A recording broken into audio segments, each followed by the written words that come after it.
हरीश बहुत ही ईमानदार और नेक दिल इंसान था। उसका जन्म एक गरीब परिवार में हुआ था। उसके माता-पिता उसे एक अच्छे कॉलेज में पढ़ाना चाहते थे, लेकिन उनकी माली हालत इतनी खराब थी कि वे चाहते हुए भी ऐसा नहीं कर पाए। फिर भी वो किसी तरह से हरीश को ग्रेजुएशन तक की शिक्षा दिलाने में कामयाब रहे। हरीश भी अपने परिवार की तंग हालत से वाकिफ था। ग्रेजुएशन करने के बाद उसने अपनी परिवार की आर्थिक तंगी को दूर करने के लिए कोई नौकरी करने को सोचने लगा। वह सरकारी नौकरी के लिए कई आवेदन देख रखा था, लेकिन उसके लिए उसके पास उतने पैसे भी नहीं थे कि वो उन नौकरियों के लिए आवेदन कर सके। तो फिर उसने प्राइवेट नौकरी को ढूंढने का मन बनाया और काफ़ी कठिनाइयों के बाद अंततः उसे एक प्राइवेट कंपनी में नौकरी मिल गया। नौकरी मिल जाने के बाद उसके माता-पिता और उसके चेहरे पर खुशी साफ झलक रही थी कि वह सोचने लगा कि अब वो अपने परिवार और खुद के आर्थिक तंगी को दूर करके एक खुशीपूर्वक जीवन व्यतीत करेगा। कुछ दिन तक तो सब कुछ अच्छे से बीत भी रहा था, लेकिन कुछ दिनों के बाद उसके माँ और पिता की तबीयत खराब होने लगी, जिससे उसके कमाई का सारा पैसा उनके दवाओं में खर्च होने लगा। चूँकि उसकी सैलरी भी ज़्यादा नहीं थी और जब वो अपने माँ और पिता को दवा दिलाने जाता तो उस दिन छुट्टी भी लेता था, जिससे उसके पैसे भी कट जाते थे। घर पर माता-पिता की देखभाल के लिए भी कोई नहीं रह पाता था, जिससे कि उसे अक्सर छुट्टी लेना पड़ता था, जिस कारण से भी उसकी सैलरी बहुत ही कम मिलती थी। हरीश के माता-पिता अपने बेटे की परेशानी से वाकिफ थे। उन लोगों ने हरीश का शादी करने का विचार बनाया ताकि हरीश अपनी नौकरी ठीक तरह से कर पाए, क्योंकि बेटे के शादी हो जाने के बाद उन लोगों की देखभाल के लिए बेटे को छुट्टी लेने की ज़रूरत नहीं होगी, क्योंकि उन लोगों के देखभाल के लिए बहू घर पर रहेगी। यही सोचकर अब एक अच्छी सी मुहूर्त देखकर हरीश की शादी हो जाती है।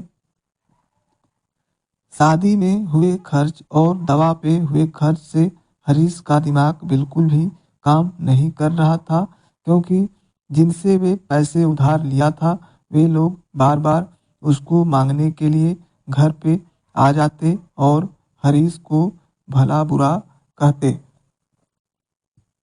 साथ ही उसके माता पिता को भी भला बुरा कहते थे, जिससे हरीश मानसिक संतुलन भी बिगड़ने लगा। वह बहुत ही तनाव में चला जाता है। उसके साथ में काम करने वाले कुछ लोगों ने उसे सुझाव देते हैं कि तुम्हें जब तब कराने चाहिए, तुम्हारे घर किसी बुरे आत्मा की साया पड़ गई है। वह उन लोगों के बातों को मानकर कुछ और पैसा उधार लेकर जब तब भी कराता है, लेकिन उसकी परिस्थिति अच्छे होने के बजाय और ख़राब हो जाती है, क्योंकि उसके कर्ज और बढ़ जाते हैं। अब उसको समझ में नहीं आ रहा था कि क्या किया जाए जिससे कि आर्थिक और मानसिक परिस्थितियों में सुधार हो सके। फिर उसके कुछ मित्र उसे कुछ बाबाओं के नाम बताए और कहते हैं कि तुम उनके प्रवचन में जाया करो, जिससे कि तुम्हें कुछ फ़ायदा ज़रूर होगा। अब वह उन बाबाओं के प्रवचन में भी जाने लगा, लेकिन उससे भी उसको कोई फायदा होता नहीं दिखा। उल्टे ही प्रवचन सुनने के लिए कुछ पैसे भी खर्च करने पड़ जाते थे। फिर उसको कुछ लोगों ने कुछ प्रसिद्ध धर्म स्थलों का भ्रमण करने का सुझाव दिए। भ्रमण करने के बाद भी उसकी मानसिक तनाव और आर्थिक तंगी जस की तस बनी रही। अब वह अपने जीवन में हो रही तमाम प्रकार के बाधाओं से इतना तंग आ चुका था कि उसे अपनी जिंदगी ही बोझ सी लगने लगी थी। वह अपने जीवन की लीला को खत्म करने के लिए सोचने लगा। उसे रात दिन का कोई फर्क समझ में नहीं आ रहा था और उसके सर दर्द से फटे जा रहे थे। जब एक दिन वह अपने काम पर जा रहा था तो चक्कर आने के कारण गिर पड़ा और बेहोश हो गया। उसके मदद के लिए भी कोई नहीं आया। तभी रास्ते में जा रहा एक व्यक्ति जिसका नाम रोशन था, उसे देखते ही पहचान गया क्योंकि वह उसके साथ ही कॉलेज में पढ़ा था। उसने फौरन ही बोतल से पानी निकालकर उसके चेहरे को धोना शुरू कर दिया। हरीश होश में आ जाता है और अपने मित्र रोशन को देखकर सुकून सा पाता है। फिर दोनों एक दूसरे से बात करने लगते हैं।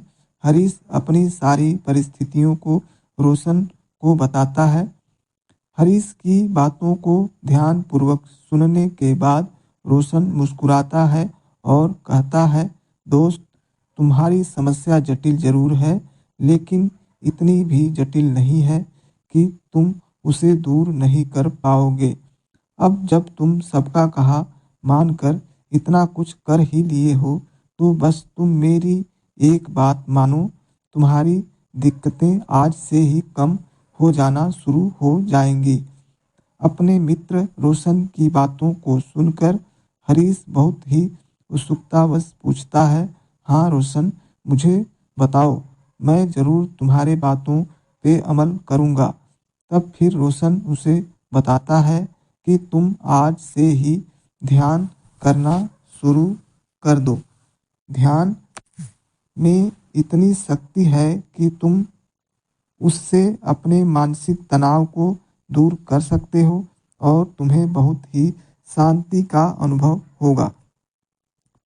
और जब तुम्हारे मन को शांति मिल जाएगी तो तुम किसी भी काम को बेहतर तरीके से कर सकते हो, जिससे कि तुम्हारी आर्थिक स्थिति में भी तेजी से सुधार होना शुरू हो जाएगा।